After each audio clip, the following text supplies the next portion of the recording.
talking about earlier, how you got into the 9/11. I began to see it wasn't how it was relayed on the news and in the media. Did you get into that?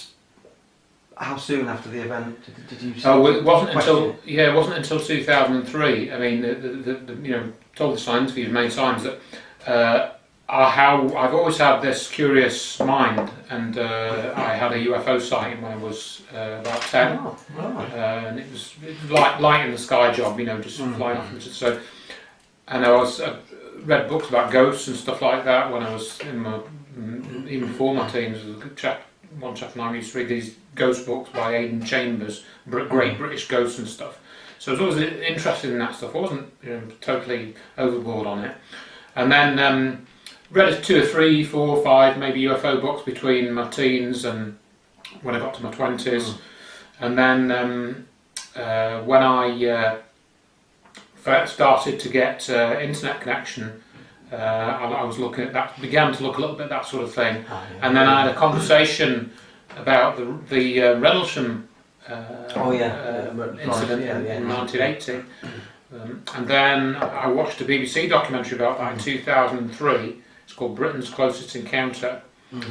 And then I went onto the internet. I just got broadband internet in about probably February, March 2003.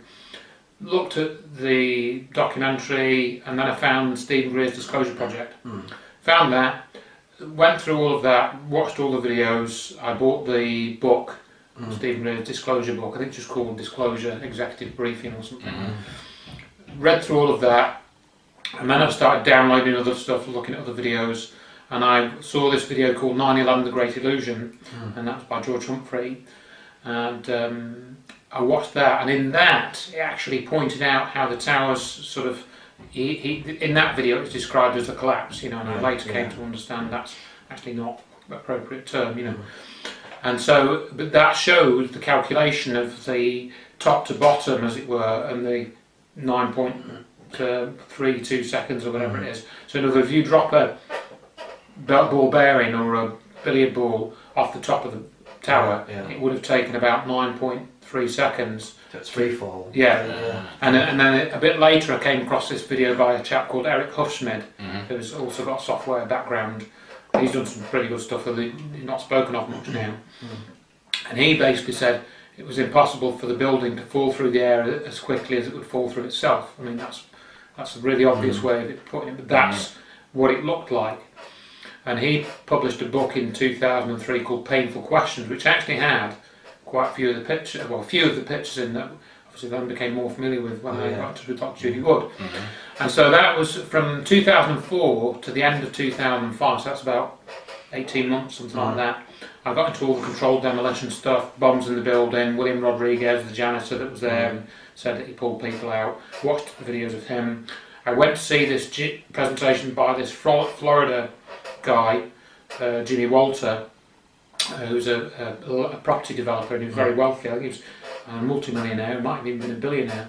And he actually did a European tour, and he got William Rodriguez, Webster Tarpley, Chris Berlin, Eric Hutchison, and a couple of other people. And he went to Manchester, London, I think they went to like Munich or Paris, and so he spent, and he funded all this himself, and he paid for all the venues, it was all free entry. He got 100,000 DVDs professionally printed, called Confronting the Evidence. So I got one of those, a few of those actually, and then I made my own copies, And that essentially kicked off the UK 9/11 Truth Movement back in 2005. So I got involved with this group that were in London. They built a forum, and I helped out, sort out the forum and moderate the forum. I did that for about 18 months. And then I got invited to join this scholars group. Some of this overlaps, by the way. Scholars for 9/11 Truth. Invited to join that by Stephen E. Jones, who's a physicist, and Jim Fetzer, who's this professor of the philosophy of science, or history of science. I thought these two were good guys.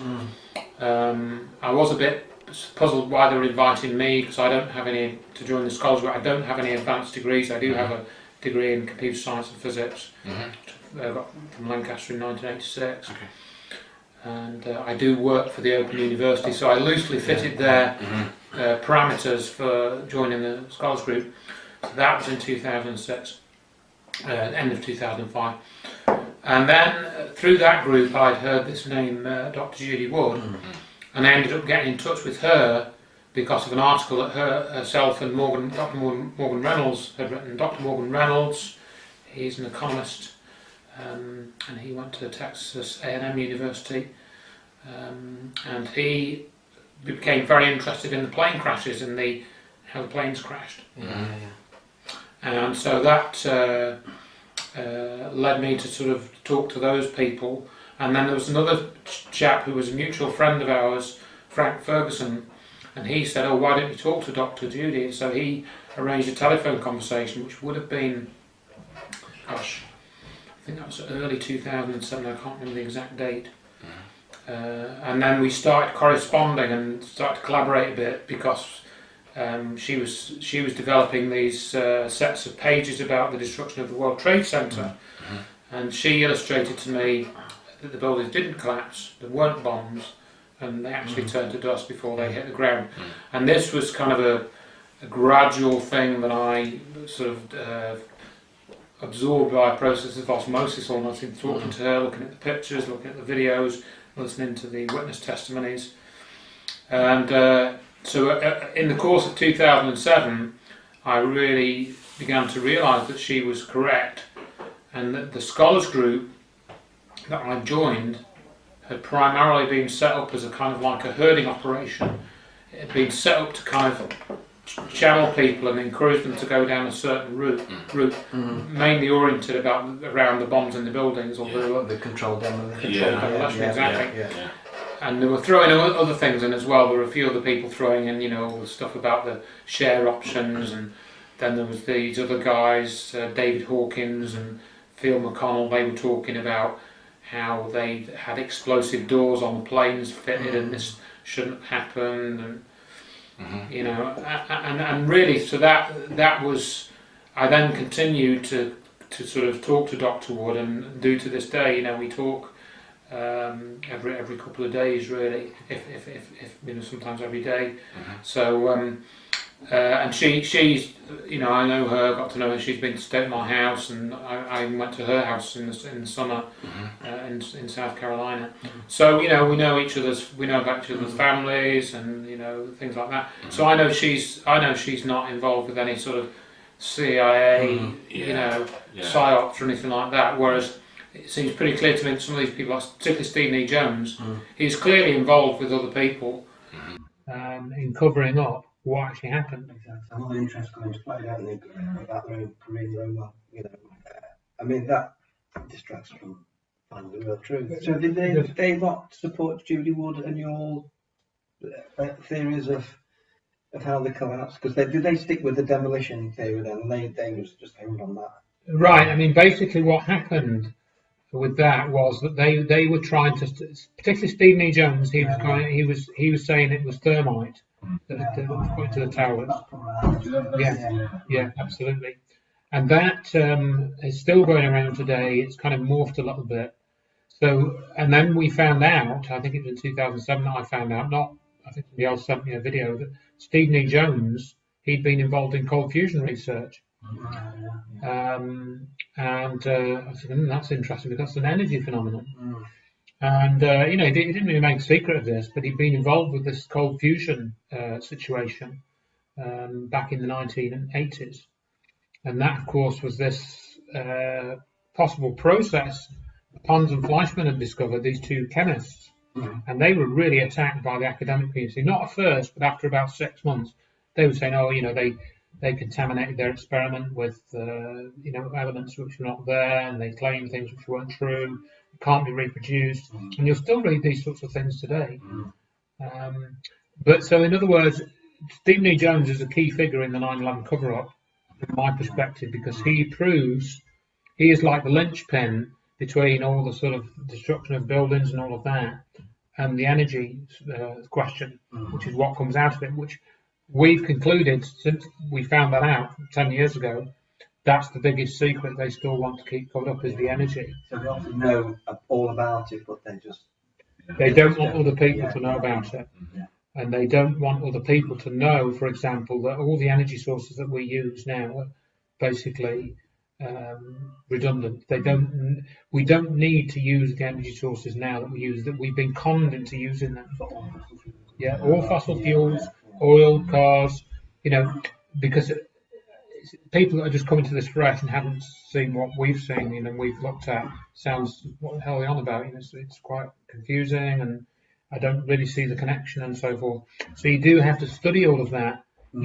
I say to people, I've got a collection of videos, for example, about these topics, and it's 7 hours. You've got at least 7 hours to get through, and you've got to maybe watch some of that twice to get it. And there's a lot of other peripheral material to get to grips with this.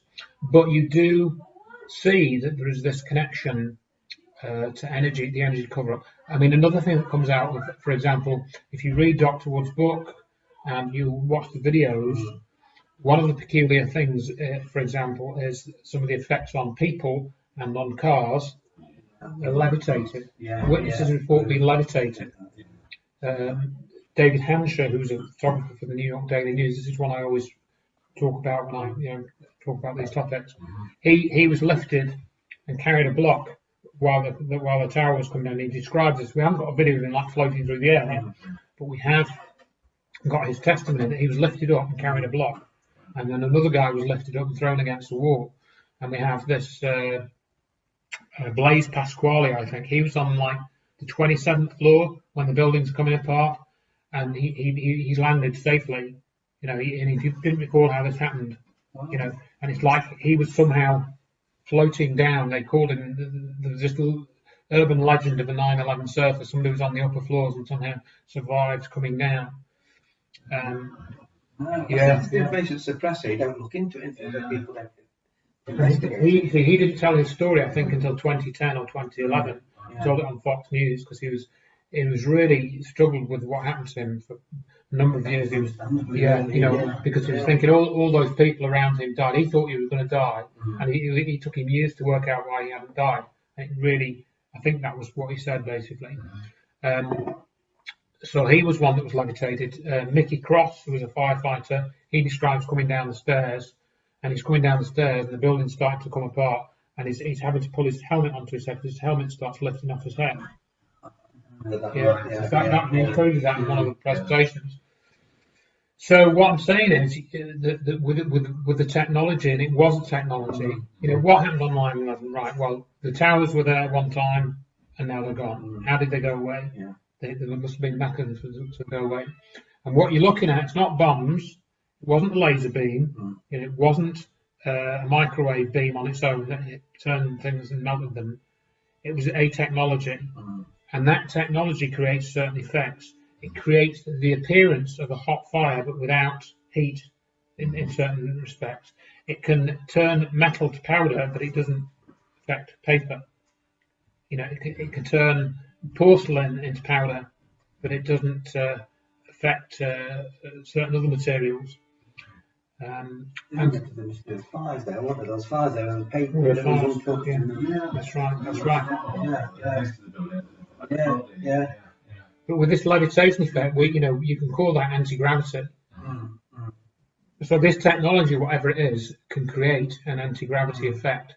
It kind of blocks the gravity field. Somehow, it changes. It changes, and the way I describe it is, in standard physics, you've got this thing called quantum physics. They call it quantum physics, and when you can go into atoms and look at protons, electrons, and neutrons, but then you divide that down, and you go into like subnucleic particles, and all this, and you end up down at the quantum level where everything goes into the quantum realm, and then they describe this quantum foam. But before all of that came into science in the I think the 50s and 60s, up until before then, up until the 1930s, I think, they were talking about the ether, this underlying kind of substrate of reality. But then they got rid of that idea. When Einstein came in, they started to get rid of this idea of the ether, and it more went towards quantum physics. And you can read all of this in the history of physics and so forth. But I think there was an effort, particularly if you look at the way that what they did to Maxwell's equations in physics, they suppressed this idea of the ether. but at the same time they were investigating what the ether was and how to manipulate it. And what was seen at the World Trade Center, and there's probably a couple of other examples we could mention, was manipulation of the ether, manipulation of the underlying fabric of reality, where our reality interfaces with something else, and you can actually manipulate that thing. You can manipulate the ether, and that's what this technology that destroyed the World Trade Center does. That's why we see effects on matter, we see energy effects, and we see anti-gravity effects, because gravity, I mean, even in mainstream physics, they said that gravity could be a kind of a force that's leaking from another dimension. They've said that in with this so-called M theory or brain theory, which has been knocking about for the last 20 years or so. And what I point out is that somebody knows all about this. Somebody in the black world knows all about. The towers didn't just, disappear. It was engineered, and it was engineered very accurately. If I was to point out one mistake, they made one mistake, which was the Bankers Trust building, which was across the road, and that became infected. But apart from that, it was a brilliantly executed, event. The buildings completely disappeared. They created anti-gravity effects. They turned those buildings to dust. They also affected the weather, which is another. Whenever I get an opportunity, I'll try and talk about that. Is that the one with the Hurricane Erin? Correct. Because Dr. Wood didn't discover that until 2008. It was February 2008. And what she was doing, I spoke about this many times, looking at dust. She was looking at the dust. The other unusual thing about the destruction of buildings, one of many, was that the dust kept going up. If you get a standard controlled demolition, you get the bombs going off, the building comes down, and the plume of dust doesn't really go much above the height of the original building. It might get a little bit above, and it just settles down.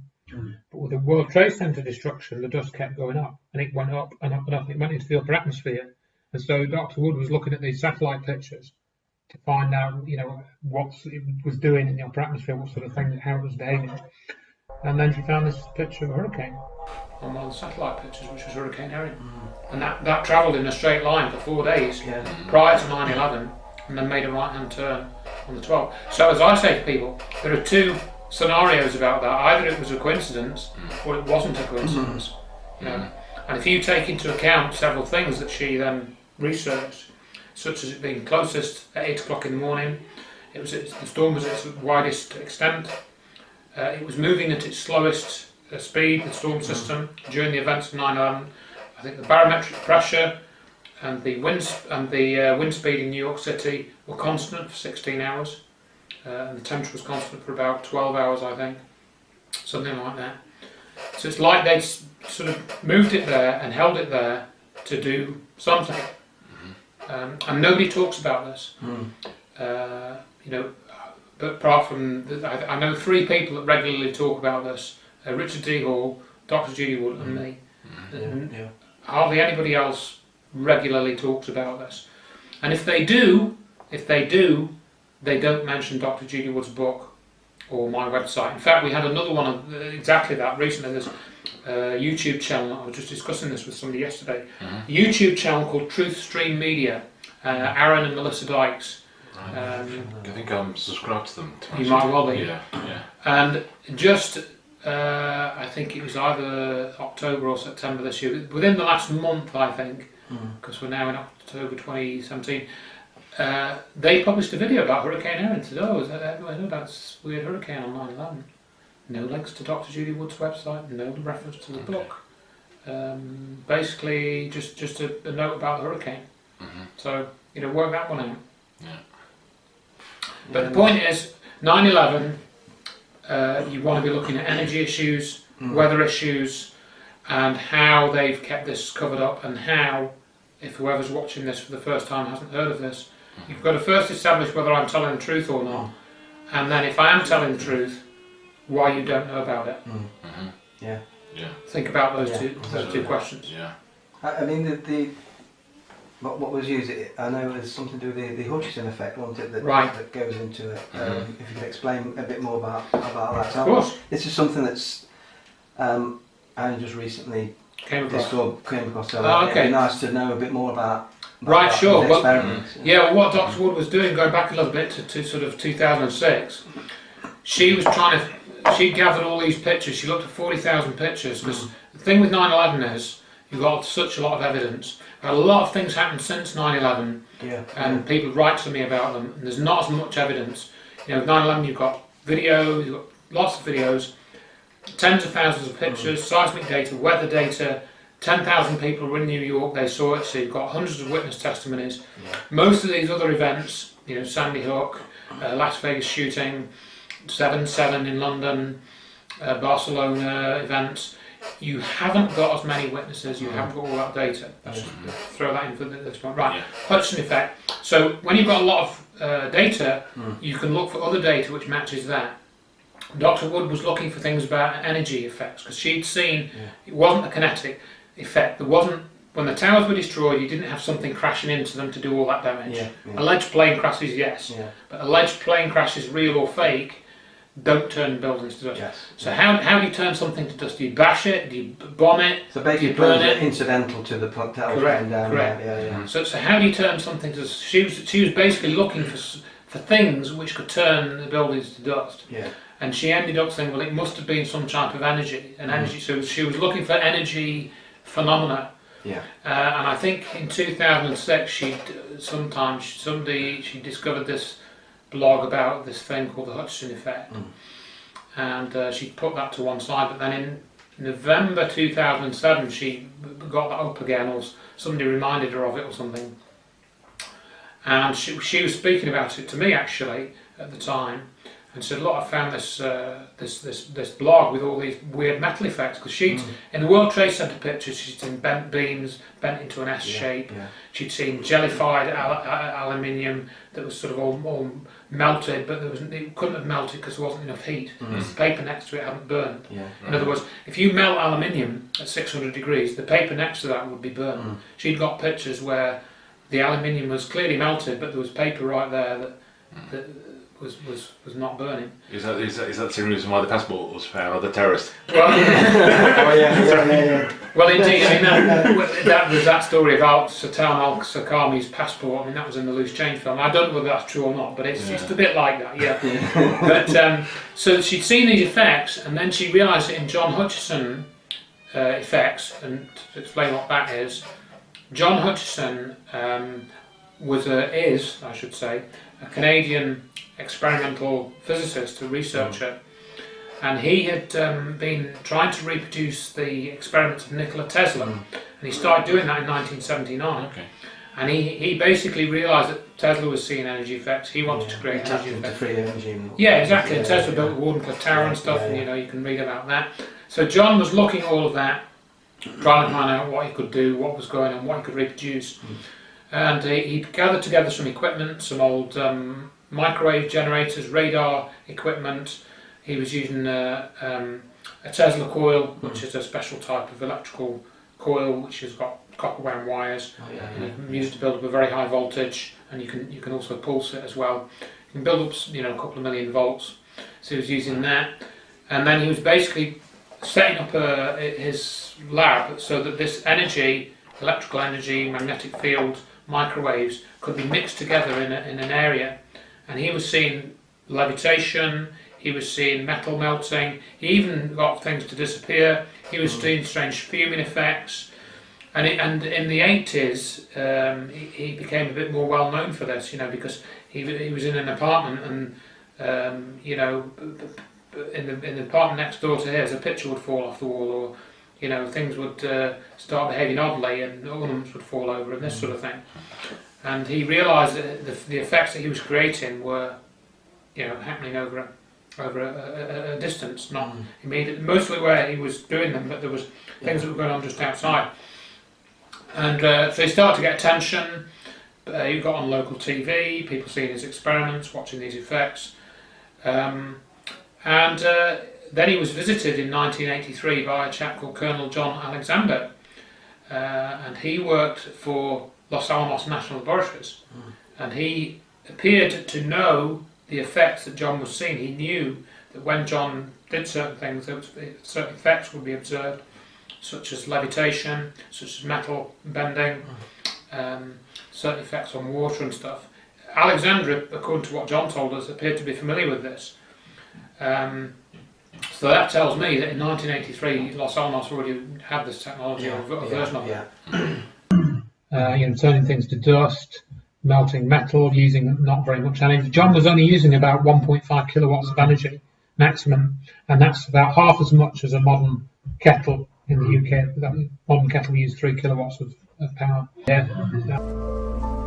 Beginning of 1980, experimenting with all the electromagnetics and electrostatic equipments I had at the time, I started to notice some very, very unusual effects, such as a room being filled up very quickly with multicolored lights, steel bars sitting on wood and not causing any fires, metal turning to jelly, things levitating and jumping off to the ceiling, or simply go up, hover, and then fall back down. But he was perfectly open. He didn't try and conceal anything. You know, he was just, and he still is. He says he's having fun. You know, he sees these interesting things. He likes playing with old electronics equipment. He's having fun. You know, he's not particularly interested in saving the world. I think he makes a point that we can have free energy, and he's tried to, for example, produce these crystal batteries, which produce free energy. A very small amount, but he's not particularly geared to saving the world, not in the way that some people seem to be.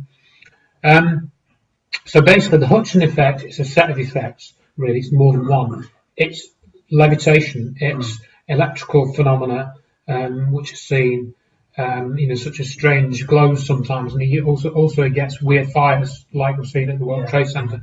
It's levitation.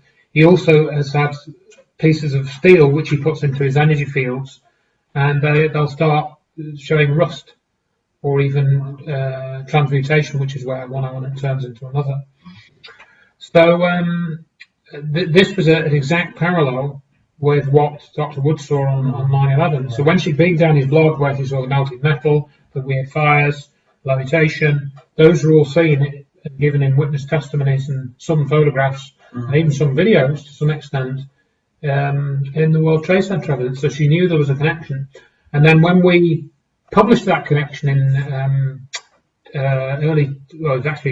2007, November 2007, when we published that connection, they started to go after John Hutchison. They started to do a character assassination. By them, I mean Jim Fetzer and Ace Baker, these two researchers. I made a video, didn't he, try and dispute it, just saying anyone could, do this at home, to try and refute it, but exactly. I don't think it doesn't. No, I mean, it's a futile. I mean, I agree, and I wrote up that because I realised by that time that I was kind of watching history unfolding, a history that not many people knew about and may never know about and may never care about. But I knew the history was unfolding. So I wrote it all down, and that's in my book, 9/11: Finding the Truth, which anyone can download for free. And somebody even made that into an audio book for me. They read the whole thing into an audio book for me for free. So you can all download that from my website as well. Or somebody put it on YouTube as well. So in other words, when the Hutchison effects, Hutchison effects, if you want to call them that, were compared by Dr. Wood, it was clear that that's what it was, or maybe not that's what it was. I maybe misspoke after time. They used a technology which creates the same effects as John Hutchison does. So we have a technology anyway. Right. Whether it's the exact technology that John uses or whether they have a slightly different method. But for example, he uses an electrostatic field from a Tesla coil. The analogue to that appears to have been Hurricane Erin, because everyone knows. So there's the connection. That's the connection. So everyone knows that that's what I wanted to. With a thunderstorm, you have electrical activity. Same with a hurricane, which is basically massively powerful thunderstorm, if you want to call it that, with a cyclonic effect. And then we know, for example, that the Earth's magnetic field changed. Dr. Wood, that was another thread of research she did. She downloaded all the data from the Alaska magnetometers. And I think John has seen certain effects on the magnetic field. John has used microwaves And one of the horrible things that's in Dr. Wood's book is people in the towers actually reporting that they're getting really, really hot. That they seem to be getting hot in a situation where there isn't necessarily a fire next to them. They're reporting being hot but not burned. So it appears from some of the witness accounts and some of the phone calls that were made that they were being heated up alive. Which one of the ways of doing that, of course, is microwaves. John was using microwaves as well. So you've got that. Then the after effects as well. For example, one of the things which is again less known about by the general populace is the Bankers Trust building, or the Deutsche Bank building. Now, that was opposite the World Trade Center, and some material from the World Trade Center it impacted on the Bankers Trust building, Right, yeah. and did a bit of damage. And there's quite a few photographs of that. I've got them in the presentations. And then they repaired that building, so there's a big hole in the front of it, with the bit that faced the World Trade Center, and they repaired it. And by 2006, they'd finished the repairs. And then also in 2006, there were a number of strange fires in Bankers Trust building, and 3 firemen died. And so around that time, they then announced that the building had got a mold infection, and they took the building down piece by piece. It cost them over $70 million to take that building down. And what appears to have happened is that this material, which impacted onto it from the World Trade Center, had some type of infection, not an infection in a biological sense, but we talked about this with John Hutchison. One of the things that he observes is that when you put this energy onto samples of metal, sometimes it has immediate effects, but then quite often the effects will continue. It's like you set off some type of chain reaction, but it's not. It's one that takes like months and weeks to sort of develop, you know, because it smoulders away. It's like a smouldering, and it's like the material starts to break down, and that's what happened, we think, to the Bankers Trust. It's time, doesn't it? Yeah. All this, Yeah. Because you said about rust as well. Yeah. The becomes like rusty and things like that, so they wanted to go into it as well, maybe. Yeah, that's right. Well, this is one of the things. If you look at the effects on nearby cars, and that's in some of the pictures in Dr. Wood's book and in the videos we've done. Yeah, the rust, okay, things rust when they're out in the open, but you've got really sort of quite heavy rust on this truck, and the picture is, and it looks like it's been out in, a rainstorm for about a year. Yeah. But yet this is only 2 days after 9/11. It's a Pepsi Cola truck, actually, that comes to mind. And you can see this in the presentations. So this appears that what happened there was that the steel which is in the vehicle has been transmuted into iron, because iron and steel are very similar, and somehow the carbon has been taken out of it, and I think some steel's got manganese in it as well. And so you've got this transmutation, and that was another thing that was seen with cold fusion experiments that Stephen E. Jones knows about. Pons and Fleischmann reported transmutation, which is where, for example, you have an electrode made out of one metal, but then when you scrape the electrode after the experiment, you've got another metal, like zinc or copper, and I think the original electrode was palladium. And this sort of thing was seen in John Hutchison's experiments, where he was getting other elements like copper being deposited on stainless steel bars. Well, that's what it looked like. And that's another no-no. Just imagine, the old thing, alchemy, turning lead into gold. Yeah. What if you could really do that? I think they've got the technology. I think they can create as much gold as they like. I mean, I was saying that technology-wise, what we know is probably about 50 years beyond what's really we've got. And this is the other big thing that few people talk about. The only area really where this is talked about is in the UFO field, which is black programs. Yeah. And that's when I began really to think about that, when I started learning about Stephen Greer's Disclosure Project, and he was talking about these SATs, Special Access Programs, and USAPs, Unacknowledged Special Access Programs. That's real stuff. Now, I don't trust Greer anymore. I want to ask you about that. Yeah, I don't trust him anymore, and I can tell you why. But he had people coming to him that had worked on these black programs. They're just totally unacknowledged. They don't tell you they exist. This is the black world, folks. You know nothing about it because you don't have access.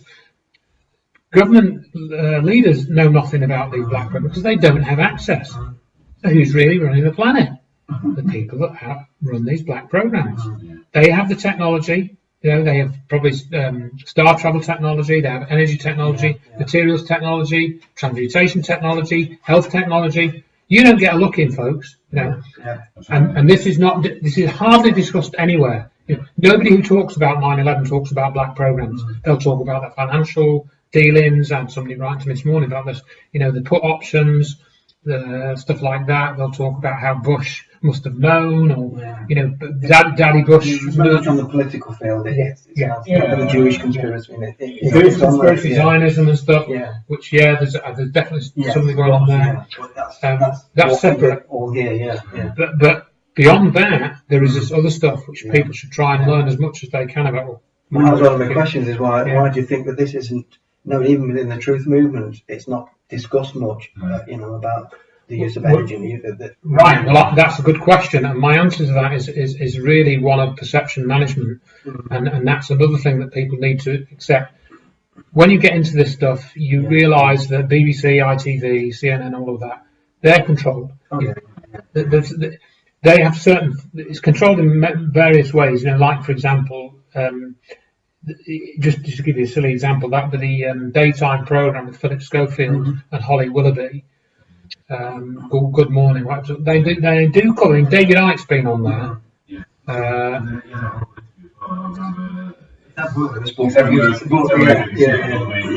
And there's a few other people. Gary Heseltine's been on there as well, the UFO guy. He was on there about 3 or 4 years ago. But the point is, you only ever get 10 minutes. Yeah. It's like 10 minutes, commercial break, and then it's on to, you know, this week's recipe for, you know, sausage rolls or something, you know. And then, so you've got 10 minutes and that's it. So if you miss that 10 minutes and you're out, you know. And what can you cover in that? And what can you cover? Exactly. So it's all done in a very, very superficial manner. That's all part of perception management. But then beyond that, people have to realise, and this is partly why I wrote my book, that the alternative truth movement is also perception managed.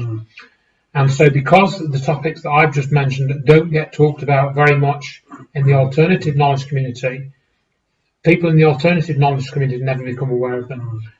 And it's like we were saying before we started recording, that people don't get into the certain topics. They'll be happy to talk about financial things, you know, reinvestigating the Holocaust, things like that, but they won't look at flying saucers. They won't look at how that connects into the energy issue, because they think that's just all not my bag. You know, I don't really want to get into that. It's too.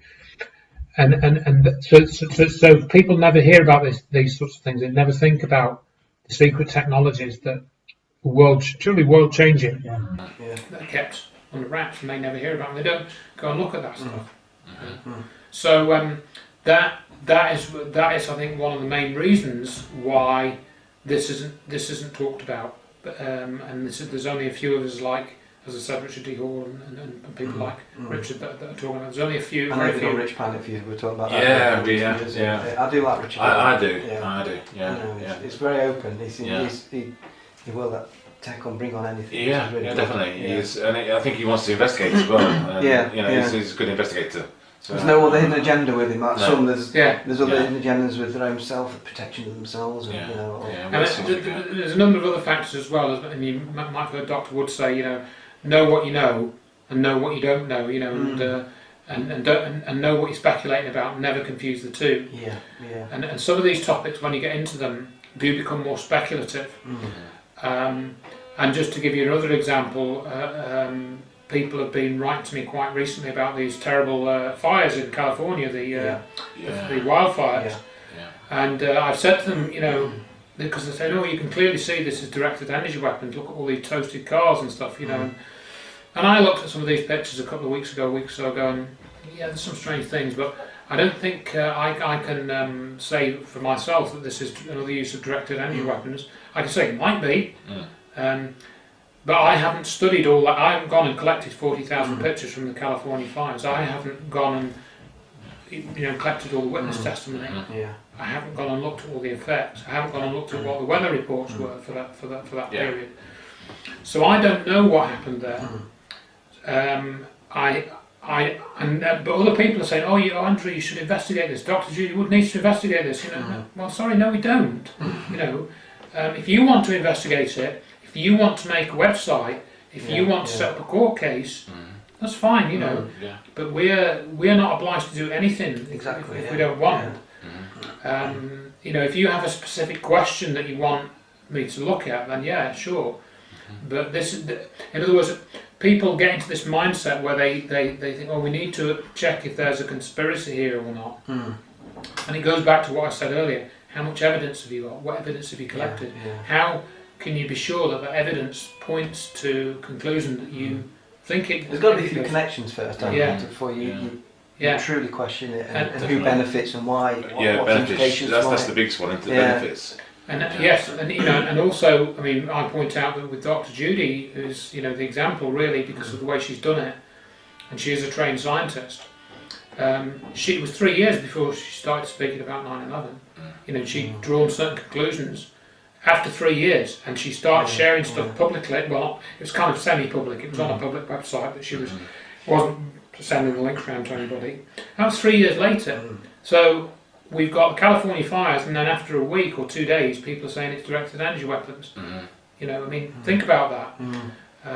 So that's just something that's current, but it's also relevant to your question in that when people do become suspicious of what they're being told, you can then, that can colour how you approach things, and you kind of think, well, it's automatically a conspiracy, and this must be what happened. Oh yeah, this is a weird fight. It must have been an energy weapon because I know we've got them, so that must have been what it was.